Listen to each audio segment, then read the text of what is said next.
আদালতের কাছে চাইলাম আমার উপযুক্ত বিচারটা আমি পাইতাম।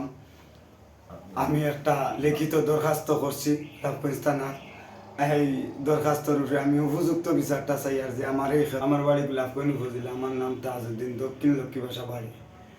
আমার আজ 12টা 12:30 তনে একটার ভিতরে এক গুরু সন্ত্রাসী জনাব সরহন আহমদ চৌধুরী আর শহীদ আহমদ তান সঙ্গভঙ্গ লইয়া দুইজন চিনছি, তান সঙ্গভঙ্গ লইয়া আমার উড়ি ক্ষেত নষ্ট করছেন, বিরাট টেকার ক্ষেত। আমার এই ক্ষেতের উপরে নির্ভর আমি এই বিরাট 3-4 লাখ টাকার ক্ষেত আমার নষ্ট করছেন। আমার বাড়ি গড়াইয়া বাংচুর করছেন, আমার একটা সেদ মারছেন। আমি গোলাপগঞ্জ উপজেলার কাছে মাননীয় আদালতের কাছে চাইলাম আমার উপযুক্ত বিচারটা আমি পাইতাম। আমি একটা লিখিত দরখাস্ত করছি লাভগঞ্জ থানার।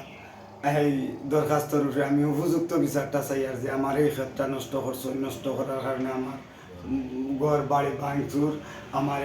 আমি গোলাপগঞ্জ দারাপুর হসপিটাল গিয়ে আমার একটা আছে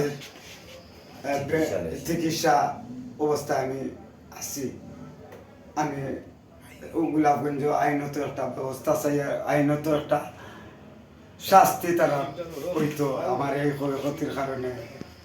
মাননীয় আদালত আমার এই অনুরোধ।